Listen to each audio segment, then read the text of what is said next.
Som. Boa noite, podem se assentar, fique à vontade. Irmãos, que honra, que prazer estar com os irmãos aqui. Minha primeira vez em Nova Serrana, é a primeira vez com os irmãos. Mas não é só um culto, né? Não é só mais um encontro em torno da palavra, mas também é uma conferência missionária. E até onde me falaram, é a primeira conferência missionária dessa igreja. Mas não é uma conferência missionária em qualquer data, ainda por cima é uma conferência missionária na data do aniversário da igreja, de 3 anos. Quanta coisa especial acontecendo ao mesmo tempo, glória a Deus por isso, glória a Deus por essa igreja. Irmãos, o João pediu para que eu me apresentasse brevemente. Eu sou Felipe de Campinas, tenho 30 anos, sou missionário, esposo da Sabrina, pai do Judá, que está dormindo no carro agora. Então, amanhã de manhã vocês vão ter mais oportunidade de conhecer eles. E a gente veio para Minas, dessa vez, para servir como obreiros no Labri, em Lagoa Santa, que é uma missão que está associada ali também à Igreja Esperança. Por isso nós viemos nos tornamos membros da Igreja Esperança e servindo como missionários ao mesmo tempo na missão ali do Labri. Atualmente nós não estamos mais servindo no Labri. Desde maio nós passamos por uma transição ministerial e atualmente o nosso foco é de ensino de teologia bíblica, principalmente pela internet, de uma maneira que alcance mais pessoas. Então, a gente está nessa transição, tem muito ajuste. Você deve imaginar, momentos de transição são momentos desafiadores. Nossa fé está sendo provada, mas o Senhor tem sido suficiente e gracioso com nossa família nesse momento, assim como foi em todos os outros momentos também. E eu queria compartilhar com os irmãos, eu vou amanhã ter um outro momento também no culto para compartilhar um texto, mas nessa oportunidade eu quero plantar uma base para o que a gente vai conversar amanhã. Eu estava falando com o João, do quanto foi positivo a gente começar essa série de 4 palestras, de 4 pregações, com a pregação que ele acabou de trazer para a gente alguns minutos atrás. Um desafio, um chamado ao arrependimento. Eu não sei se você sentiu isso, mas você foi confrontado. Você foi confrontado a se arrepender por não estar se envolvendo com a missão como deveria. Não tem outra opção, não tem uma terceira via, não tem um terceiro caminho. Ou você ama o mundo como Demas e abandona a missão, e abandona o Senhor, e abandona a vontade do Senhor sobre a sua vida, ou o contrário. Ou você vira as costas para tudo que o mundo pode te oferecer e se agarra com unhas e dentes, com todas as suas forças, ao que Deus pode ser em você e através de você. Imagine se, assim como Jesus no deserto sendo tentado por Satanás, Jesus tinha uma terceira opção, por exemplo, naquele momento em que Satanás diz para ele, ou você, se você se prostrar diante de mim e me adorar, eu vou te dar todos os reinos do mundo. Ele tinha 2 opções, não tinha 3. 2 opções. Ou ele amava o mundo e abraçava Satanás, virando as costas para o Senhor, ou o contrário. Ou ele virava as costas para Satanás e se abraçava à vontade do Pai sobre a sua vida, custe o que custasse. E para ele custou tudo, custou a cruz. Para a gente não é diferente. Todos os dias você está sendo colocado diante do mesmo desafio. Ame o mundo ou ame o Senhor? Ame o mundo ou ame aquele que amou o mundo de maneira perfeita? Que desafio, glória a Deus pelo desafio que nós acabamos de ouvir. Agora eu quero trazer uma mensagem, como você está vendo, eu vou usar alguns slides aqui, tá, gente? E o primeiro deles, como você está vendo, traz essa pergunta, Qual é o nosso lugar na missão de Deus? Se você decidiu não amar o mundo, mas amar o Senhor e abraçar a missão do Senhor, a próxima pergunta, a próxima etapa que você tem que percorrer é essa aqui. Então, qual é o seu lugar na missão? Se você decide abraçar a missão que Deus tem para você, qual é o seu lugar na missão que Deus tem para você? Segunda pergunta muito lógica. Nós não combinamos isso, mas faz todo sentido. O Senhor encaixou as coisas aqui. Qual é o seu lugar na missão de Deus? E você pode encarar essa pergunta de uma maneira muito pessoal, individualista. Eu não quero que você tenha uma conotação negativa, né? Individualista traz um peso muito negativo, mas nesse momento eu não quero que você encare assim. Porque, sim, de uma maneira muito legítima, você poderia ser pego diante dessa pergunta: o que Deus tem para você? Você, seu CPF, você na missão dele. Seria legítimo você encarar essa pergunta assim. Mas eu não quero que você, pelo menos durante essa mensagem, encare essa pergunta dessa maneira.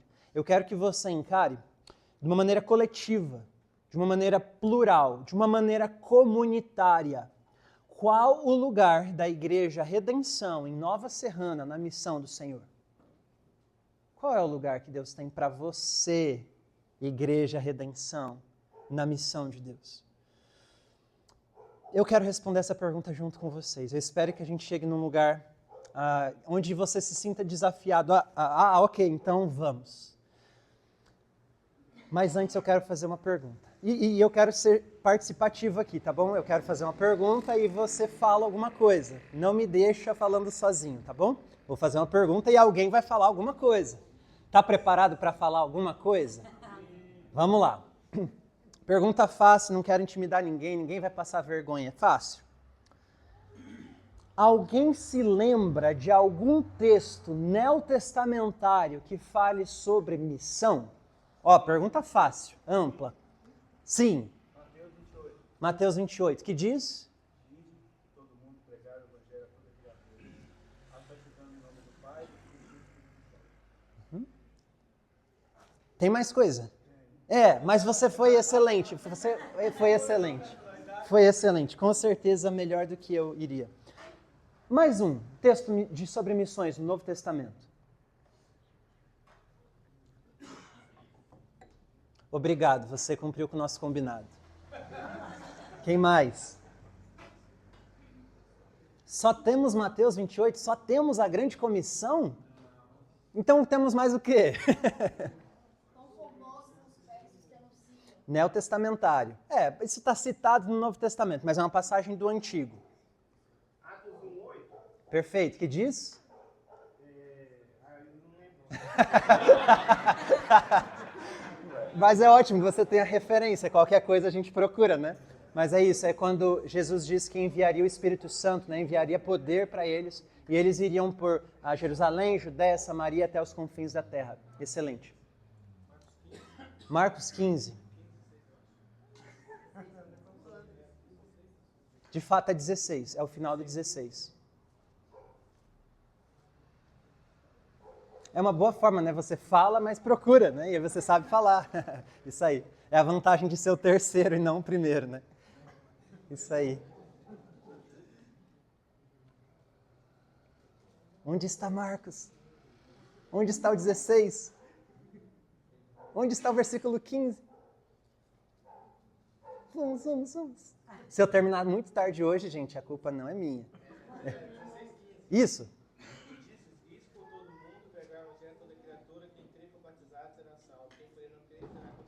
Perfeito, muito obrigado. Muito obrigado, todo mundo que falou, obrigado. Vão ter outras oportunidades, tá, gente? Se preparem. A segunda oportunidade vem agora. Nós vimos Evangelho e vimos Atos. Quem é o maior missionário da história da igreja? Apóstolo Paulo, maior missionário da história da igreja.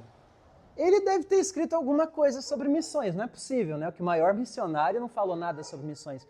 O que Paulo falou sobre missões? Paulo citou o texto de Isaías, quão formosos são os pés. O que mais que ele falou? Alguém se lembra de alguma passagem de texto paulino que fale sobre missões ou missão?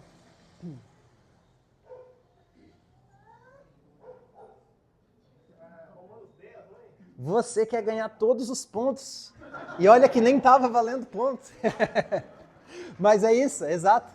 É Romanos 10. Romanos 10 fala muito sobre isso. Inclusive é lá que ele cita aquele texto de Isaías, dos pés formosos. Gente, o que eu quero fazer com vocês nessa mensagem é olhar para como a mente de Paulo funcionava exatamente dessa maneira. Ele abriu mão de tudo que ele poderia ter que o mundo oferecesse para ele, de status, de honra, de glória, de conforto, ele abriu mão de tudo por causa do Messias, para ter a Cristo. Como ele mesmo diz em Filipenses, né, eu considerei tudo como esterco para ter a Cristo. Abri mão de tudo por causa do Messias, do Filho de Deus. Ele é mais valioso. Se eu tenho a ele, eu tenho tudo. Se eu não tenho ele, não tenho nada. Essa é a mente de Paulo. Gente, eu quero fazer brevissimamente, porque vocês já fizeram um bom trabalho com isso, de resumir o que o Novo Testamento, principalmente Jesus Cristo, deixa para a gente de ponte aí para pensar missões, tá? Então, eu quero mostrar esse texto para vocês. Mateus 24, 14, vocês conseguem ler? Vocês podem ler isso em voz alta comigo? 1, 2, 3. E este evangelho do reino será pregado em todo o mundo como testemunho a todas as nações, e então virá o fim. Você percebe quando o pregador está com medo de que você durma, quando ele faz você falar muito. Então, realmente, eu estou com medo de que você durma, então eu vou fazer você ficar falando, tá? Todas as pessoas, todas as nações. É isso que Jesus está falando aqui. Eu não quero entrar em detalhes escatológicos, porque eu nem sei muito bem qual é a posição escatológica desta igreja local. Mas o que Jesus está falando nesse texto é isso. Vai vir o fim. O fim vai chegar. Tem um fim. Tem um fim. E esse fim só vai chegar depois que o evangelho do reino for pregado no mundo inteiro, como um testemunho para todas as nações. Aí vem o fim. O fim só vem depois que a missão se completa. Portanto, vão e façam discípulos de todas as nações, batizando-os em nome do Pai, do Filho e do Espírito Santo, ensinando-os a obedecer a tudo que eu ordenei a vocês, e eu estarei sempre com vocês até o fim dos tempos. É outra passagem, gente, eu não sei se vocês perceberam a referência ali, ela é um pouco distante uma da outra. Inclusive, se você está atrás de uma coluna e não está conseguindo enxergar, eu te dou toda a liberdade para mudar de lugar, tá? Fica à vontade. Pode ir para um lugar mais fácil de enxergar. O que Jesus está fazendo nesses dois textos é conectando o fim dos tempos com a missão de fazer discípulos de todas as nações. Faz sentido isso? Eu estarei com vocês até o fim, porque vocês vão ter que fazer discípulos de todas as nações até o fim. Faz sentido isso? Então, o que a gente tem que fazer? Além de falar, Maranata, a hora vem, Senhor Jesus, a vida está difícil, eu não aguento mais. Além de clamar, chorar e se comparar com os ímpios que parecem mais sortudos às vezes do que nós, além de fazer isso e ficar se expondo à tentação de querer ser milionário com bet, além de ficar expondo seu coração à tentação em trair a missão do Senhor e o próprio Senhor e amar o mundo, o que você pode fazer? Discípulos de todas as nações. Qual é o seu lugar na missão de Deus? Eu poderia terminar a mensagem aqui, porque a resposta já está dada. Qual é o lugar da Igreja Redenção na missão de Deus em Nova Serrana? Faça discípulos. Até quando, Felipe? Está em vermelho ali. Não tem outra urgência. Qual que é a próxima reunião de liderança que vai ter? Qual vai ser a pauta debatida? Qual é o nosso cronograma para 2027? Que faremos? Tem muita forma de fazer as coisas acontecerem, mas não pode fazer as coisas sem pensar no porquê que você está fazendo as coisas. E você está fazendo as coisas sem pensar que você está fazendo as coisas para fazer discípulos através dessas coisas, você só está perdendo tempo. Você só está perdendo tempo. Enquanto tem missionários, enquanto tem igrejas que estão avançando a missão do reino, essa igreja pode estar parada no tempo. Que não seja assim. Em nome de Jesus. Que essa igreja avance a missão do reino de Deus onde está. Onde foi colocada por Cristo. Cristo ama a sua igreja. E Cristo ama a sua igreja em Nova Serrana. E Ele quer que essa igreja faça discípulos. Ele quer. Agora a gente chega em Paulo. Você acha que a mente de Paulo é um pouco diferente da mente de Jesus? Definitivamente não. Em Romanos 1,8 ele diz, tem Atos 1,8, mas também tem Romanos 1,8. Antes de tudo, sou grato a meu Deus, mediante Jesus Cristo, por todos vocês, os romanos, porque em todo o mundo, ou seja, em todas as nações, está sendo anunciada a fé que vocês têm. Paulo, no primeiro século, na época do Império Romano, gente, ele estava dizendo isso. No mundo inteiro está sendo proclamada a fé que vocês têm. E ele não conhecia a América Latina. Ele não sabia que existia Oceania. Ele não sabia que existia a Antártida. Ele não conhecia nada disso. Para ele o mundo era muito menor do que o mundo é para nós. Mas o mundo que ele conhecia já era grande o suficiente. E ainda assim ele olhava para aquele mundão e falava, olha, esse mundão é pequeno demais para o nosso rei. Nosso rei é maior. Todas as nações são ainda muito pouco para ele dominar. O universo inteiro ainda é muito pouco para ele dominar. Ele sempre consegue reinar sobre mais. Ele sempre consegue dominar, governar, reinar sobre mais. Nosso mundo ainda é muito pequeno. Essas nações, ainda que sejam muitas, são poucas para ele. Paulo realmente acreditava que a missão de fazer discípulos de todas as nações estavam para se cumprir naquele século, naqueles dias. Ele realmente acreditava que ele iria até os confins da terra fazer discípulos de todas as nações. Ele realmente acreditava nisso. Que Pedro e os outros apóstolos fariam discípulos entre os judeus e ele, com Timóteo, Silas e mais alguns poucos amigos, iriam fazer discípulos de todas as nações. Olha isso, gente. Olha a fé desse camarada. Paulo acreditava que iria levar o evangelho a todas as nações. E ele não fala isso só em Romanos. Em Colossenses ele fala isso de novo. Por todo o mundo este evangelho vai frutificando e crescendo, como também ocorre entre vocês aí em Colossos, desde o dia em que ouviram e entenderam a graça de Deus em toda a sua verdade. Mesmo em Colossenses ele fala, o evangelho que vocês ouviram e que tem sido proclamado a todos os que estão debaixo do céu. Esse é o evangelho do qual eu, Paulo, me tornei ministro. Paulo não para de falar sobre o quanto ele... E tem outros textos, eu só trouxe esses como exemplo. Mas tem muitos outros textos em que Paulo revela essa sua mentalidade, a forma como ele enxergava as coisas, e ele realmente enxergava a missão de fazer discípulos de todas as nações como uma missão completamente possível de ser cumprida. Um homem que se entregou de corpo e alma à missão de Jesus. Um homem acreditava que a missão de Cristo estava para ser cumprida e que pessoas do mundo todo estavam ouvindo o evangelho do reino. Nos nossos dias ainda existem centenas de milhares de povos que não têm nem a Bíblia na sua própria língua, que não sabem nem pronunciar o nome de Jesus com o seu próprio idioma. Nos nossos dias. Ou a dificuldade da missão era muito maior do que Paulo conseguiria conceber, e o problema estava com a cabeça de Paulo, ou então estão faltando pessoas como Paulo, que olham para a missão de Jesus e levam a sério, e se entregam para ela de corpo e alma. Eu acho que o problema não estava com Paulo. Eu acho que estão faltando Paulos por aí. Minha pergunta para você é, tem Paulo em Nova Serrana? Tem Paulo nessa cidade no século XXI?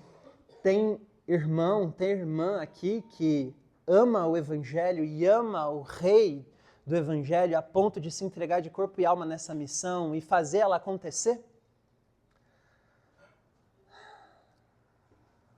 Essa igreja pode fazer isso, gente. Eu não quero, por mais que pode ser que tenha um pouco de conotação negativa no que eu estou falando, no sentido de peso, né? Tipo, ai, cadê, gente? Vamos para frente, vocês estão muito parados. Não é isso que eu quero falar e muito menos porque eu nem conheço vocês direito. O que eu quero dizer com tudo isso que eu estou falando é, tem que ir para cima. E vocês podem ir para cima. tem que agarrar essa missão, tem que arregaçar as mangas e fazer discípulos onde Deus te colocou. E dá para fazer, pode fazer, tem que fazer e dá para fazer. Eu quero agora olhar para... eu pus esse slide e não falei nada sobre ele, né? Eu coloquei isso de plantação de igrejas e eu não quero que você entenda como um estudo ou uma palestra técnica sobre plantação de igreja. Não é isso. Não é um treinamento, não é um workshop de plantação de igreja. A minha intenção em colocar esse título aí é porque é essa a forma que Paulo, de alguma maneira, ele organiza, de uma maneira concisa, de uma maneira resumida, o que ele entendia que era a sua missão. Olha só, tem uma diferença aqui entre você achar que deve evangelizar indivíduos, e a gente às vezes pensa assim, né? Eu vou participar da missão de Deus, então eu vou na praça e vou falar com indivíduos, eu vou entregar panfletos, eu vou evangelizar um por um as pessoas que Deus for colocando na minha vida. Isso não está errado, definitivamente não está errado, isso é certo, isso é bom, faça isso. O que eu estou querendo dizer é que Paulo tem uma lente muito mais ampla para mostrar para a gente. Ele não quer apenas pessoas rendidas ao Rei Jesus. Ele não quer apenas corações individualmente rendidos, prostrados diante do Rei Jesus. Ele quer que comunidades sejam formadas. E esses indivíduos que se renderem pessoalmente ao Senhor Jesus, eles vão se juntar. Eles não vão andar sozinhos. Eles vão colar com outros. Eles vão andar juntos, em comunidade. E isso é plantar a igreja. Então, quando Paulo chegava num lugar, ele não falava com o irmão lá e falava, glória a Deus, você aceitou Jesus? Amém, vou procurar outro. Fica aí na sua, viu? Siga aí sua estrada. Achei outro. Você aceita Jesus? Aleluia, mais um para o reino. E ele ia pescando um por um. Não. Ele juntava. Ei, vem você, tem mais um aqui, ó. Vocês são família, vocês são comunidade, vocês são igreja. É isso que é missão, gente. De repente, no meio de uma cidade, surge uma outra cidade. Uma cidade dentro da outra. Uma mini cidade dentro da outra. A diferença é que a cidade grande é a cidade dos homens, em rebelião contra Deus. Mas dentro dela, de repente, surgiu uma cidade menor, que é uma cidade de Deus, onde Deus reina, onde as pessoas pensam de outra forma, e as pessoas tratam umas às outras e raciocinam numa outra lógica, que é a lógica que o Novo Testamento chama de a lei do amor. Essa cidadezinha que nasceu dentro dessa outra cidade se chama igreja, são discípulos de Jesus. Eles amam uns aos outros. E eles amam os que estão em volta também. Eles amam a cidade maior, eles cuidam dessa cidade, eles servem essa cidade. Muitas vezes eles são odiados por essa cidade, mas eles servem, eles amam. E é isso que Paulo via acontecendo. Em Éfeso, em Colossos, em Roma, no coração do império de César. Cidadezinhas de Deus estavam nascendo no mundo inteiro. E é exatamente isso que deve continuar acontecendo hoje. Graças a Deus, não tem só mais uma igreja em cada cidade. Nós temos muitas igrejas em cada cidade. Nós temos muitas pequenas cidades de Deus dentro de cada cidade do mundo.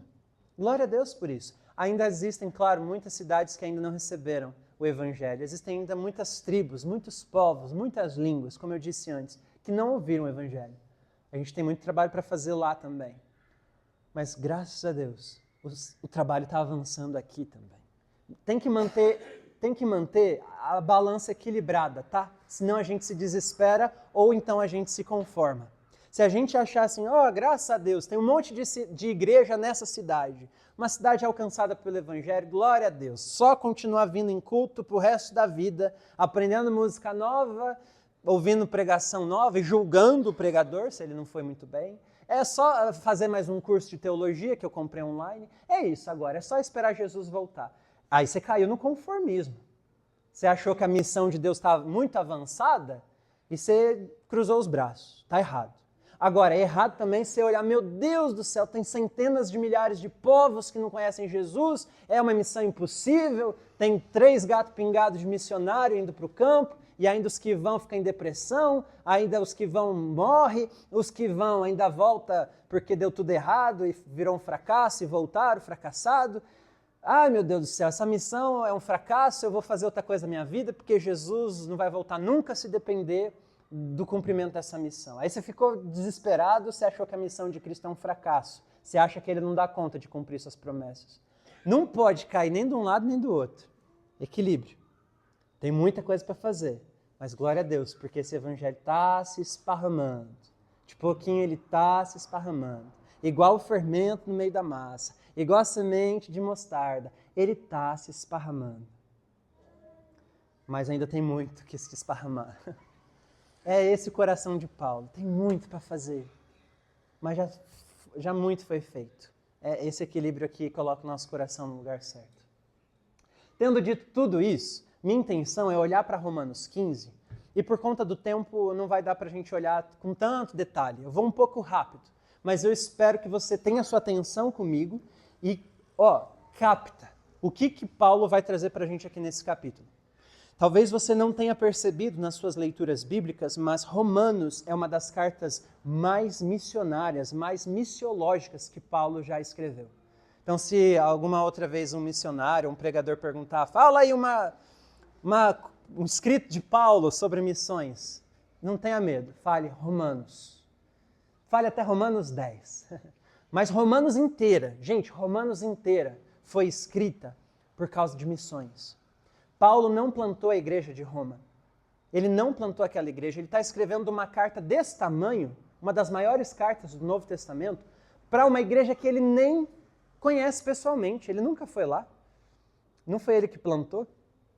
Mas ele está escrevendo aquela carta inteira. Você está com Bíblia na mão? Abre em Romanos capítulo 1. Eu só quero mostrar esse versículo. Eu acho que é o único que não vai estar no slide. Romanos 1.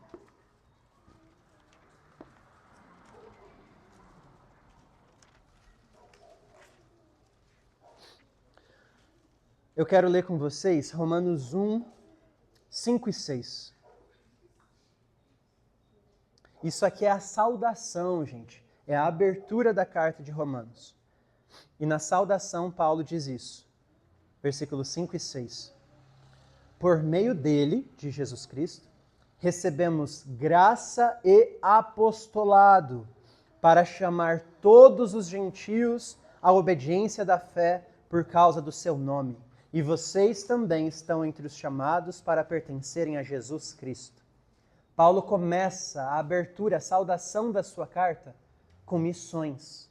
Olha o que ele está falando. Nós, todos os cristãos, nós recebemos graça e apostolado.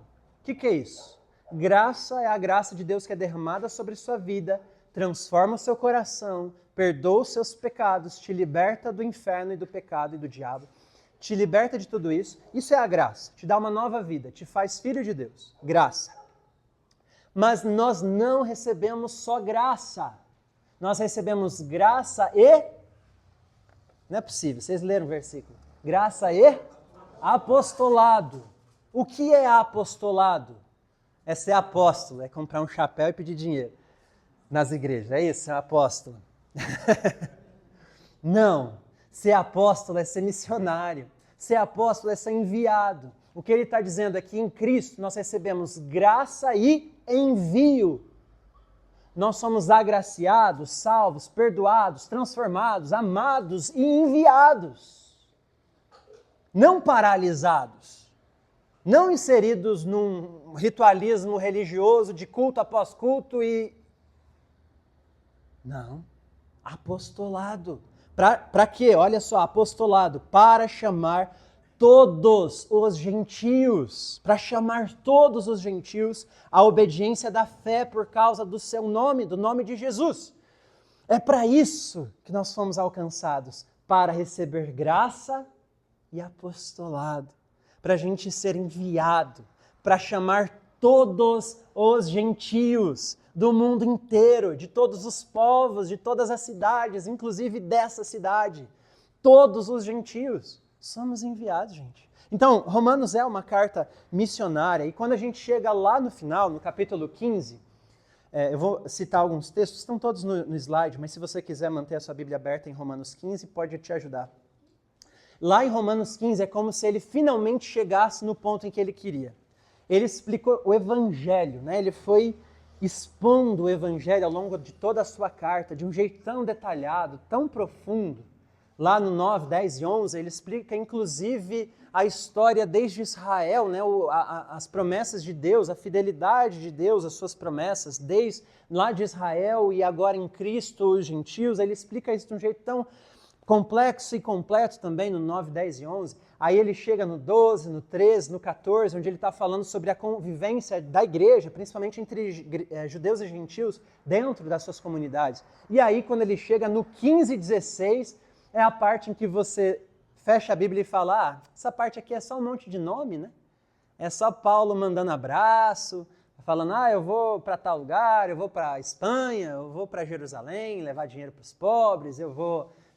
manda um abraço para a irmã fulana. Aí você acha que é uma parte que não tem nada a ver, né? A parte importante de Romanos já foi. Gente, você não entende que tudo que foi escrito até agora foi para chegar aí. Então eu estou trazendo Romanos 15 para você olhar o coração missionário de Paulo, que era um plantador de igreja, não um evangelizador de indivíduos.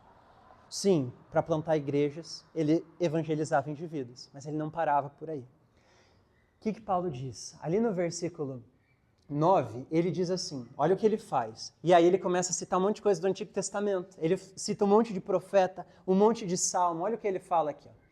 A fim de que os gentios glorifiquem a Deus por sua misericórdia, como está escrito em 2 Samuel e Salmo.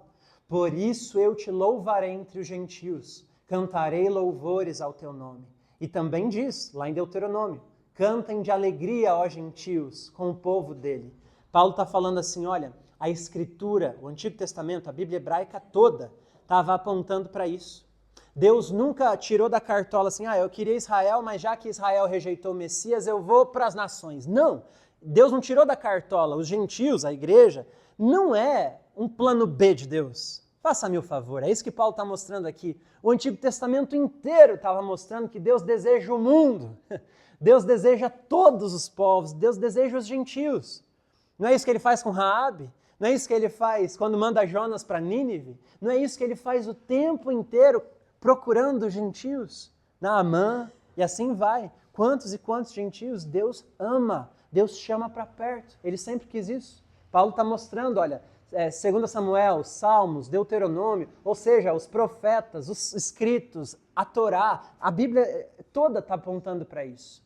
E mais, louvem o Senhor todos vocês, gentios, cantem louvores a Ele todos os povos.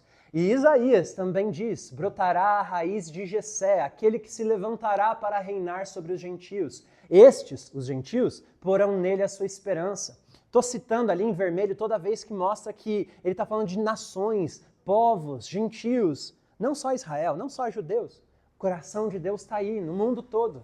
Deus há de ser adorado por pessoas de todas as etnias, por causa de sua misericórdia revelada no Evangelho.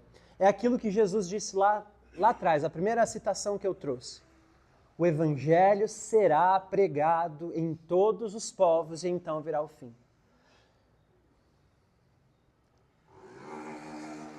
Não é uma possibilidade, não é uma probabilidade, é uma promessa. O Evangelho será pregado em todas as nações. A grande questão é, você vai participar do que Deus está fazendo ou não? Você vai se jogar de cabeça, de corpo e alma nessa missão que tem o coração de Deus ou não? Deus é missionário. E você? Deus é missionário. O seu povo é missionário. Não é que tem missionários no meio do povo de Deus. O povo de Deus é um povo missionário. E enquanto você não entender isso, talvez você não entendeu o que é fazer parte do povo de Deus. Ser povo de Deus é ser enviado. é ser enviado na missão de fazer discípulos. Ah, gente, como esse tema é inquietante no meu coração. Meu Deus. Porque como é perturbador você olhar para a igreja de Jesus e ver o quanto é mais confortável para a igreja de Jesus maratonar a série de Netflix, ficar aprisionada num rolamento de tela infinito nos Reels do seu Instagram,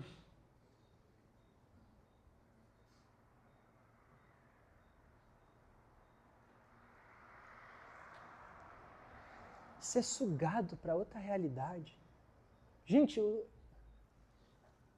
Asaf foi para a igreja e a cabeça dele mudou.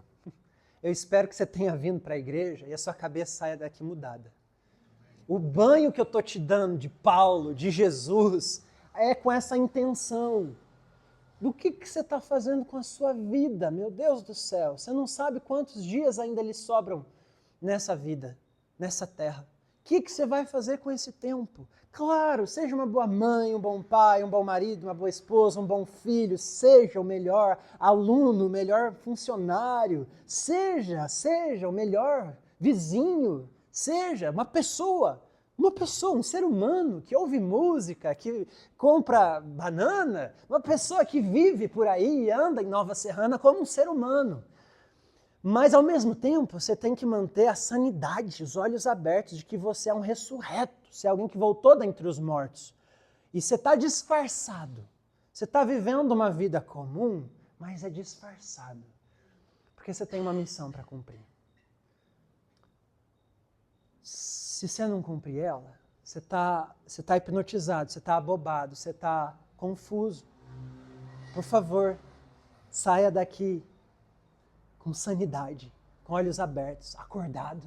Saia daqui com o coração na missão de Cristo. Esse é o meu desejo. Só que eu não tenho como fazer isso não, é com o Espírito Santo. Minha oração é que Ele faça isso em nós. Por causa da graça, versículo 15, de Romanos ainda, por causa da graça que Deus me deu de ser um ministro de Cristo Jesus para os gentios, com o dever sacerdotal de proclamar o Evangelho de Deus, para que os gentios se tornem uma oferta aceitável a Deus, santificados pelo Espírito Santo. Tem tanto para dizer aqui, gente, mas resumidamente, Paulo está dizendo, eu sou um sacerdote. Eu entendi que eu sou um sacerdote. E ele não está falando que ele é a última bolacha do pacote, só ele é. Não. Ele é um exemplo do que o povo de Deus deve ser. Nós somos sacerdotes. Que faz o quê? Pega músicas bonitas e apresentam para Deus? Pega dízimo e oferece para Deus? Que faz o quê? Que tipo de sacerdócio é esse? Você pega oferendas e oferece para Deus? Que tipo de oferendas você oferece para Deus? O que Paulo está dizendo aqui, bem especificamente, é que ele apresenta diante de Deus gentios, seres humanos, corações, pessoas. Você é um sacerdote, nós falamos muito disso, reformados, protestantes, falam muito disso, do sacerdócio universal de todos os crentes. Todos temos acesso a Deus. Claro, temos acesso a Deus, mas para fazer o que diante de Deus? O que Paulo está dizendo é que ser sacerdote diante de Deus é apresentar pessoas como oferenda diante de Deus. Quantas pessoas você tem oferecido diante de Deus? Sim, canções bonitas. Sim, seus dízimos. Glória a Deus por isso. Mas cadê as pessoas? Cadê os corações? Cadê os gentios? O dever sacerdotal de proclamar o Evangelho de Deus para que os gentios se tornem uma oferta aceitável a Deus. Você tem o dever sacerdotal de apresentar gentios como oferta aceitável a Deus. Não músicas, não dízimo, pessoas. Não é que você não tem que fazer essas outras coisas, por favor, me entenda. Me entenda. Cante, dizime, oferte. Mas faça parte da missão. Discipule pessoas. Avança o reino onde Ele te colocou. Portanto, eu me glorio em Cristo Jesus, em meu serviço a Deus. Não me atrevo a falar de nada, exceto daquilo que Cristo realizou por meu intermédio, em palavra e em ação, a fim de levar os gentios a obedecerem a Deus, pelo poder de sinais e maravilhas e por meio do poder do Espírito de Deus. Assim, desde Jerusalém e arredores até o Ilírico, proclamei plenamente o Evangelho de Cristo. Aqui a gente tem uma questão, certo? Por um lado, está fácil entender e concordar com Paulo de que a gente tem que fazer tudo em palavra, em ação, a fim de levar os gentios à obediência a Cristo. Fácil de entender essa parte. O que não é fácil de entender é que Paulo está dizendo como ele fazia isso. Ele fazia isso pelo poder de sinais e maravilhas e por meio do poder do Espírito de Deus. Sabe o que a gente faz com esse texto? A gente fala, não, é que o Espírito de Deus é o poder que, quando você vai evangelizar, o Espírito vem para o coração da pessoa e faz a pessoa crer. Amém. A pessoa não crê se não for pela ação do Espírito. Mas me parece que o que Paulo está dizendo aqui é um pouquinho além disso, certo? Ele está falando de sinais, de maravilhas, ele está falando de dons espirituais sendo exercidos de maneira prática na missão de Deus. Não é isso que a gente via na igreja primitiva? Sinais, maravilhas eram feitos quando a missão avançava. Será que a gente só não está vendo tanto assim o agir do Espírito Santo em nosso meio e através de nossas próprias vidas porque a gente não está avançando o reino na missão? Porque talvez quando a gente começar a avançar o reino na missão, a gente vai vendo o Espírito Santo fazendo aquilo que a gente não é capaz de fazer. Quem sabe curando pessoas, quem sabe te dando uma palavra de conhecimento, quem sabe te dando uma palavra em uma língua, quem sabe te... Vocês não são cessacionistas não, né? Amém. Porque a Bíblia parece não ser.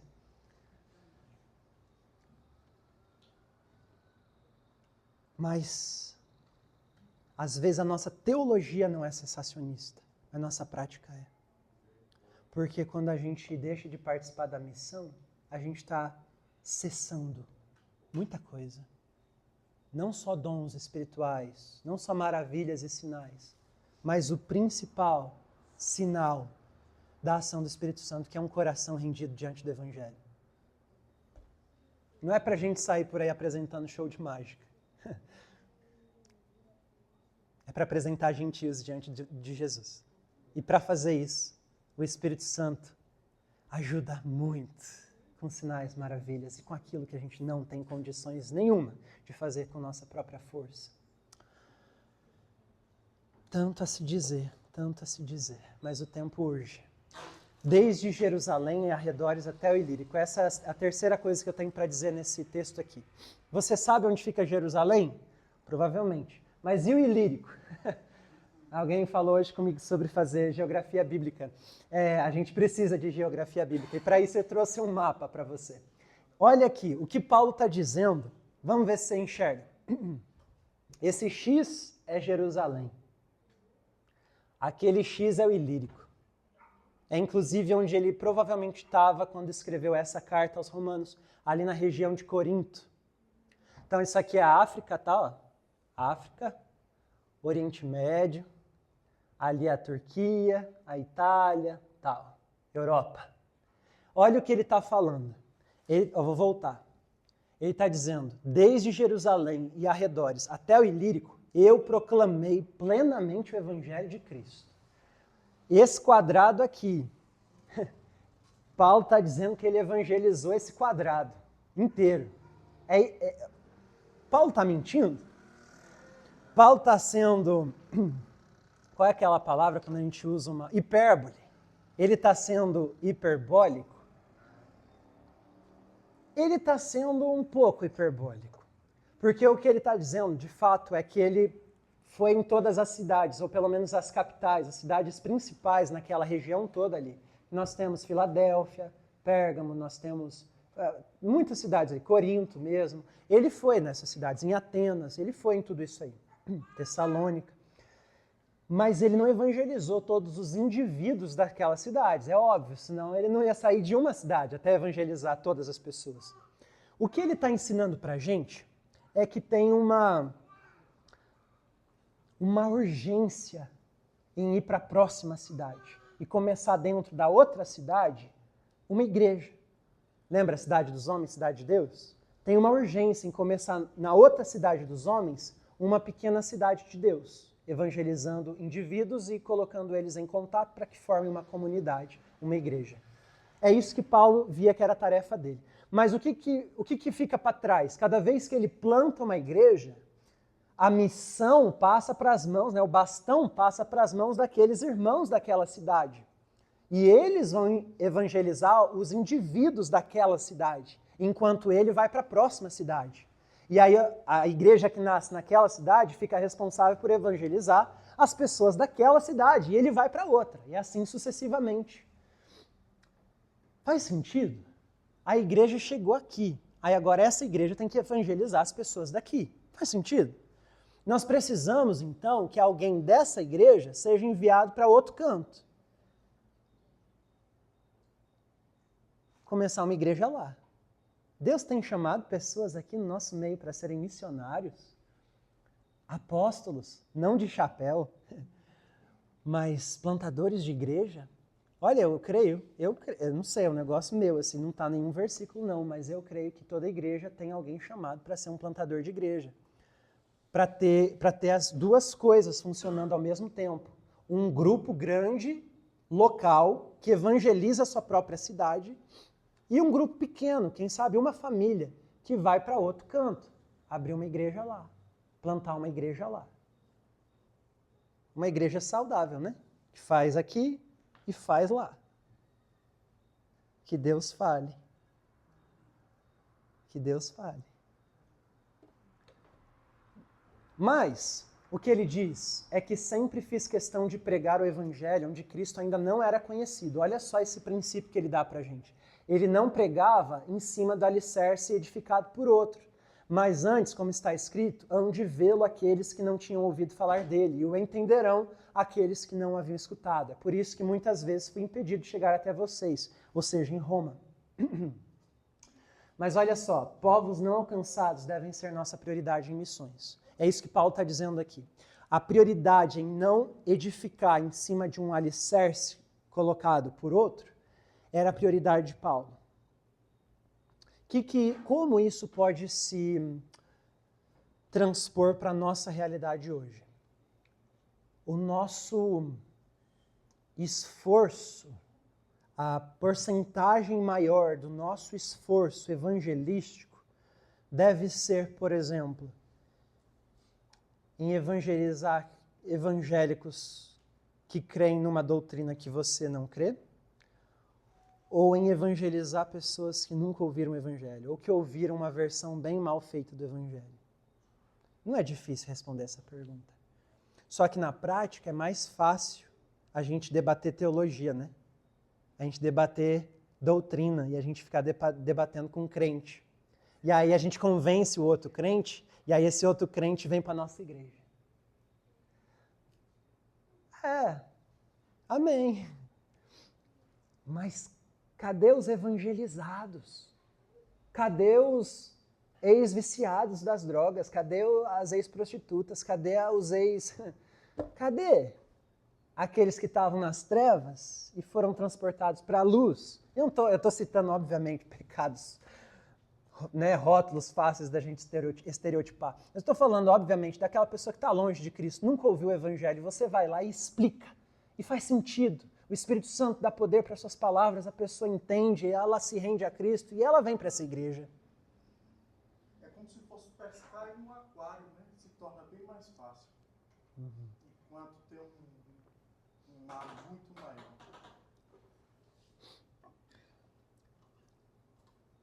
Eu não conheço Nova Serrana, mas tem descrente aqui? Então tem missão para fazer. Tem missão. Mas agora, olha isso. Para Paulo, ele olha para o Ilírico, até Jerusalém, esse quadradão, ele fala, não tem nessas regiões nenhum lugar em que eu preciso trabalhar. Olha isso. Por quê? Porque ele tem a confiança de que os irmãos de Corinto, de Tessalônica, de Éfeso, de Tiatira, de Pérgamo, ele acredita mesmo que esses irmãos vão evangelizar. de que esses irmãos também vão se jogar na missão de Cristo e fazer discípulos onde estão. Por isso que ele fala, então aqui não tem mais nada para eu fazer. Eu vou ser mais útil em outro canto, porque vocês vão ficar trabalhando aqui enquanto eu vou para lá. Então ele fala, não tem mais lugar aqui. E visto que há muitos anos anseio vê-los aí em Roma, eu planejo fazê-lo quando for à Espanha. Eu espero visitá-los em Roma de passagem e dar a vocês a oportunidade de me ajudarem em minha viagem para lá, para a Espanha, depois de ter desfrutado um pouco da companhia de vocês. Deixa eu desenhar. Ele estava aqui em Corinto. Ele evangelizou de Jerusalém até aqui no Ilírico. E o que ele está falando?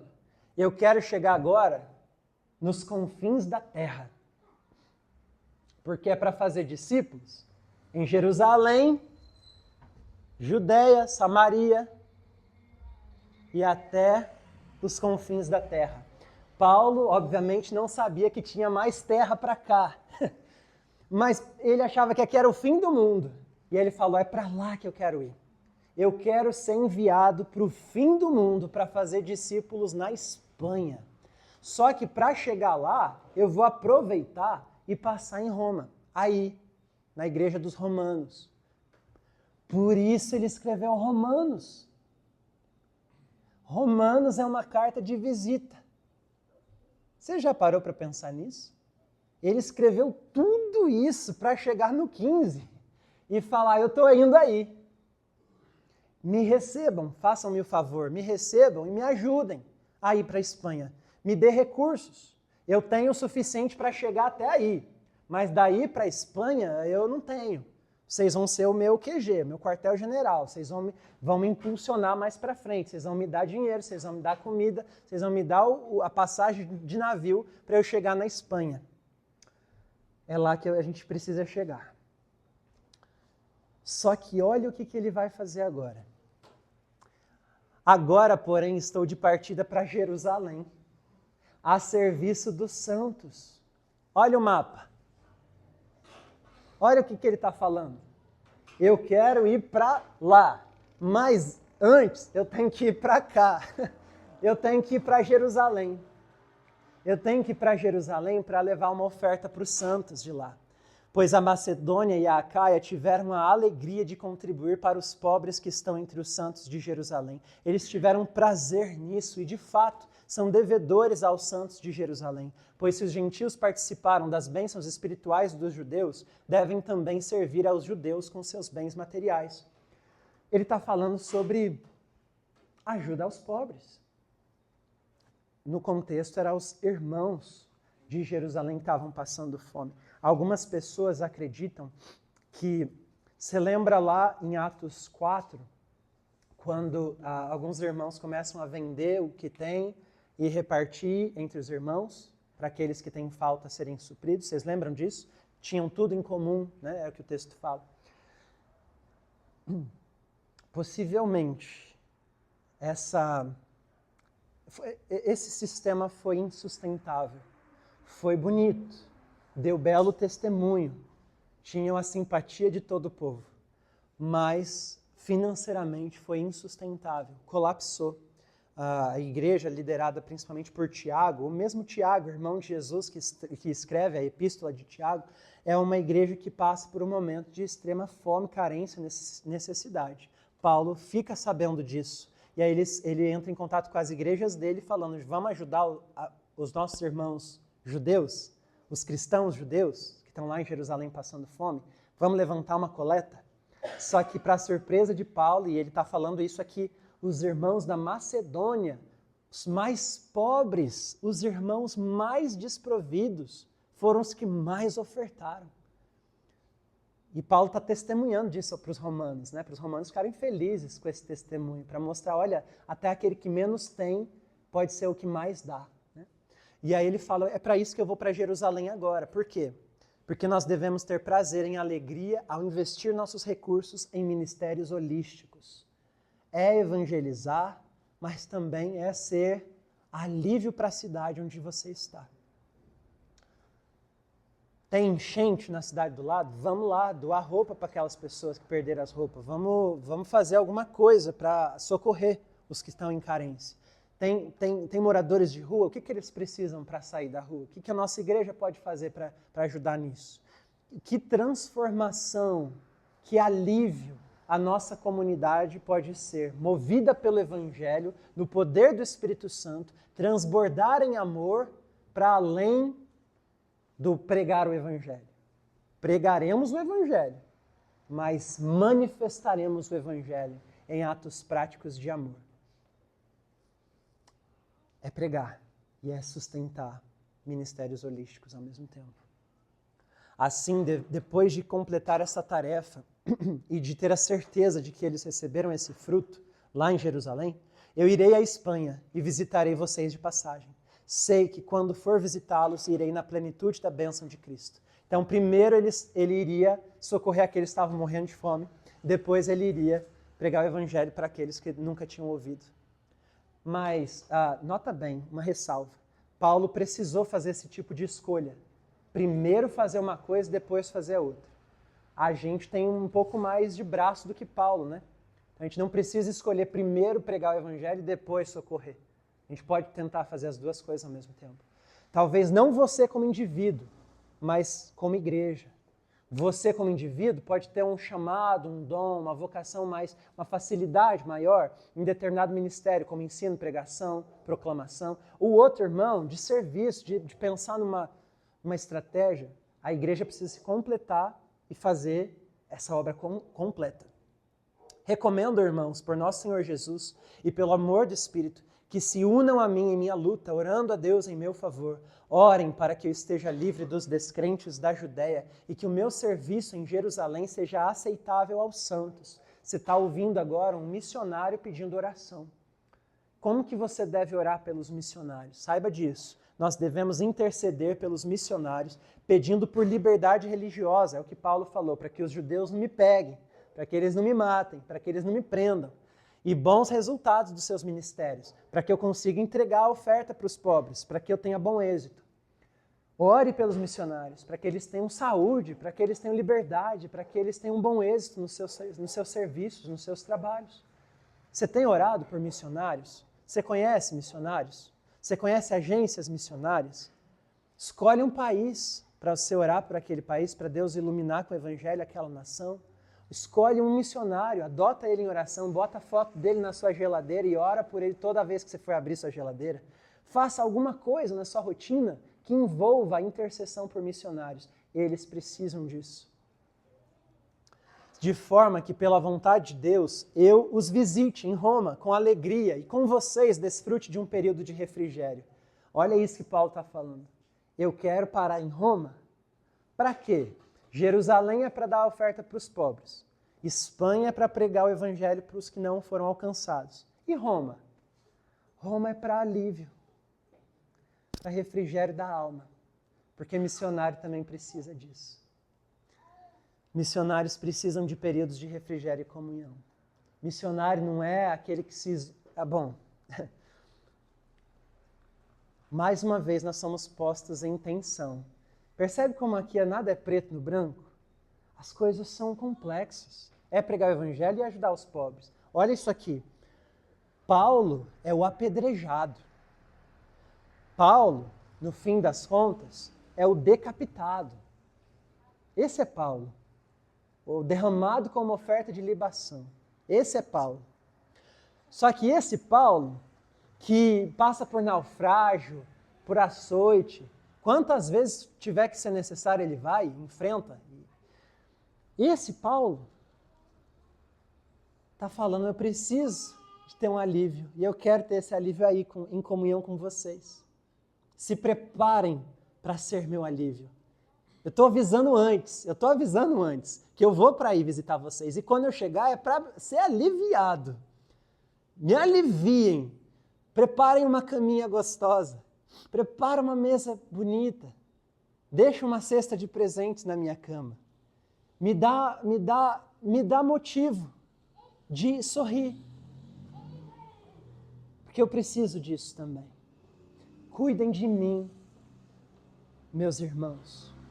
Porque quando eu estou com aqueles que não são meus irmãos, lá sim eu topo sofrer tudo. Lá sim eu topo até perder minha cabeça. Lá sim eu topo ser apedrejado e passar por tudo. Mas com vocês, por favor, sejam meus colaboradores. Aliviem minha alma.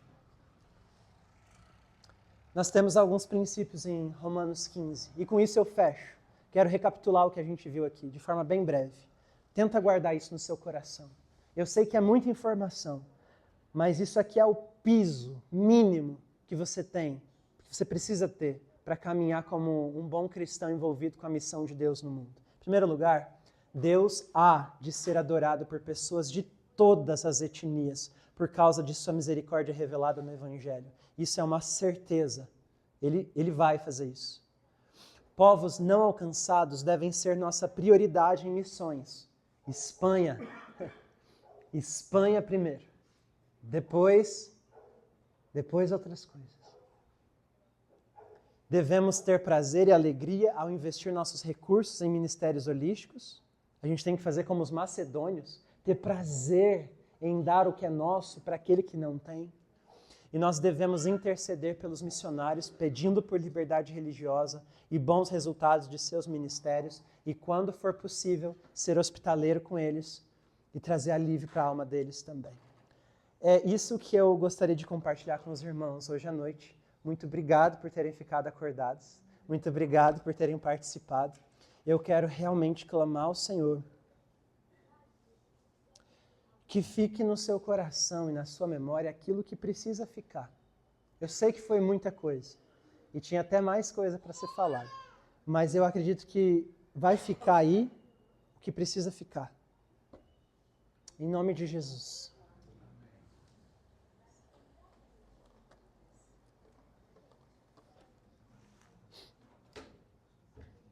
Posso levar ele para baixo? Os irmãos, vamos ficar de pé.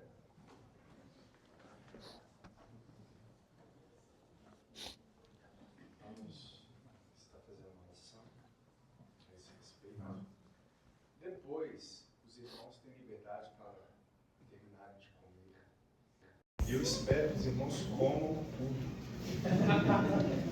Levem embora para casa de vocês. Não quero que sobre nada para amanhã. Amém, irmãos? É sério mesmo. Se você quiser levar para casa, pode levar. Pega o suco, pega o que tiver aí e leva embora. Amém? Amanhã é um novo dia. Nós teremos uma palestra pela manhã, às 8h30. Depois nós teremos um novo café. Por isso que eu não quero que sobre. Ok? Teremos mais um café amanhã. E depois o culto solene. O Tony já bem disse aí. Mas antes disso, nesse momento de comunhão, mais uma vez, vamos orar ao Senhor. Tudo bem? Pai, nós agradecemos ao Senhor por nos instruir, por falar aos nossos corações a respeito da grande missão, na qual o Senhor está e na qual o Senhor nos deu o privilégio de participar delas, como instrumentos em tuas mãos. Senhor, nos desperte essa igreja do sono, desperte essa igreja, Deus, para a ação missionária, em nome de Jesus Cristo. Que o Teu Espírito Santo possa nos fazer lembrar, possa nos deixar inquietos a esse respeito, que nós possamos olhar, ó Deus, para o trabalho e entender que ali é um campo missionário, que nós possamos, Deus, olhar para a vida, para a sociedade, e entender que isso é um campo missionário, que na qual o Senhor está colocando diante de nós, para nos usar como instrumentos em Tuas mãos. Nos despede para isso, Senhor.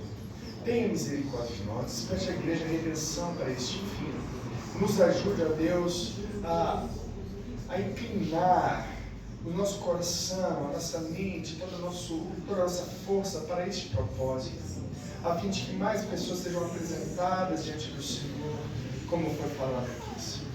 Tenha misericórdia de nós e nos incline para isso, em nome de Jesus. Amém.